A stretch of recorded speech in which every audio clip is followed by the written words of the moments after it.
வாக்குக்காக நிற்பவர்கள் எப்போதும் மக்களின் வாழ்க்கையை பற்றி சிந்திக்க மாட்டார்கள், கவலைப்பட மாட்டார்கள். ஓட்டுக்காக நிற்பவர்கள்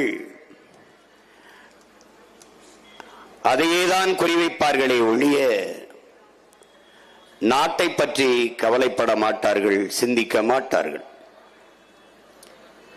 திரும்ப திரும்ப உங்கள் பிள்ளைகள் நாங்கள் பதிவு செய்வது, நாங்கள் வாக்குக்கானவர்கள் அல்ல, வருங்கால என் தம்பி தங்கைகளின் வாழ்க்கைக்கானவர்கள், நாங்கள் ஓட்டுக்கானவர்கள் அல்ல, இந்த நாட்டுக்கானவர்கள் என்பதை நீங்கள் நினைவில் வைத்துக் கொள்ள வேண்டும்.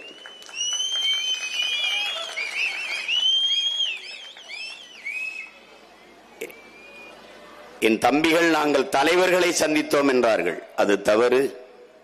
நீங்கள் சந்தித்தது யாரும் தலைவர்கள் இல்லை, நாம் அப்படி நினைத்துக் கொண்டோம். அவர்கள் தரகர்கள் என்பதை இனிமேலாவது நாம் புரிந்து கொள்ள வேண்டும்.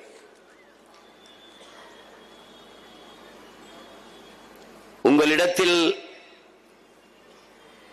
உரிமையோடு பாசத்தோடு உங்களுக்கு ஒன்றை சொல்ல உங்கள் அண்ணன் விரும்புகிறேன்.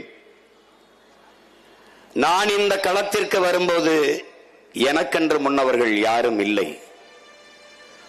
ஆனால் இன்று உங்களுக்கென்று ஒரு அண்ணன் நான் இருக்கிறேன் என்ற நம்பிக்கையும் திமிரும் உங்களுக்கு இருக்கும். என் மீனவ சொந்தங்களுக்காக பிரச்சனை என்றால் அதற்கு நாங்கள் போராடுவது அவர்கள் எங்களோடு நிற்பார்கள், எங்களுக்கு வாக்கு செலுத்துவார்கள் என்பதற்காக அல்ல.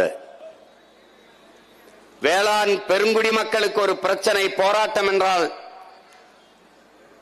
அங்கே போய் அந்த போராட்டத்திலே பங்கேற்று அவர்களோடு நிற்பது என்பது அவர்களின் ஆதரவு எங்களுக்கு கிடைக்கும், அவர்களின் வாக்கை நாங்கள் பெற முடியும் என்பதற்காக அல்ல.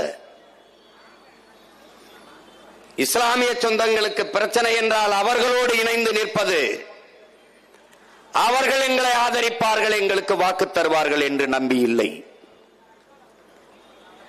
இப்படி இந்த நிலத்திலே நிகழ்கிற எண்ணற்ற பிரச்சனைகளுக்கு ஓடி ஓடி போய் நாம் தமிழர் கட்சி பிள்ளைகள், தங்கைகள், தம்பிகள் நிற்பதற்கு காரணம் அவர்கள் எங்களோடு நிற்பார்கள் என்பதற்காக அல்ல. எந்த சூழ்நிலையிலும் நாங்கள் உங்களோடு நிற்கிறோம் என்பதை காட்டுவதற்குத்தான். அதை எண்ணரும் தமிழ் சொந்தங்கள் விளங்கிக் கொள்ள வேண்டும். எந்த ஒரு சிக்கலையும் ஒப்புக்கு பேசுகிறவன் எவன், உளமாற பேசுகிறவன் எவன், அப்பன் செத்ததற்கு ஒப்பாரி வைப்பவன் எவன், உளமாற ஆளுகிறவன் எவன் என்று தெரியாதவன் இங்கே வாழ்வதில் அர்த்தம் இல்லை. மக்களின் பிரச்சனைகளை மனதிலிருந்து இதயத்திலிருந்து எடுத்து பேச முடியாமல் எழுதி வைத்து படிப்பவர்களால் இந்த நாட்டிற்கு எந்த பயனும் இல்லை. அண்ணல் காந்தியடிகள் என் அருமை தம்பி தங்கைகளே, எந்த ஒரு வார்த்தையும் நீ வாயிலிருந்து எடுத்து பேசாதே, உதட்டிலிருந்து பேசாதே, உன் உள்ளத்திலிருந்து இதயத்திலிருந்து சொற்களை எடுத்து பேசு.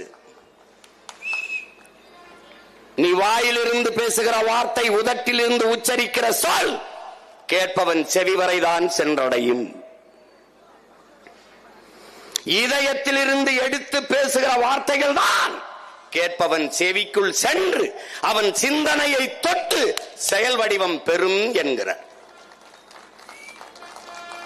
அப்படித்தான் உங்கள் பிள்ளைகள் ஒவ்வொரு வார்த்தையும் இதயத்தின் அடித்தளத்திலிருந்து எடுத்து எடுத்து பேசுகிறோம். இனிய சொல் இரும்பு கதவையும் திறக்கும் என்கிறார். அசைக்க முடியாத நம்பிக்கை கொண்டு இது தகர்க்க முடியாத கோட்டை திமுக அதிமுக என்பார்கள்.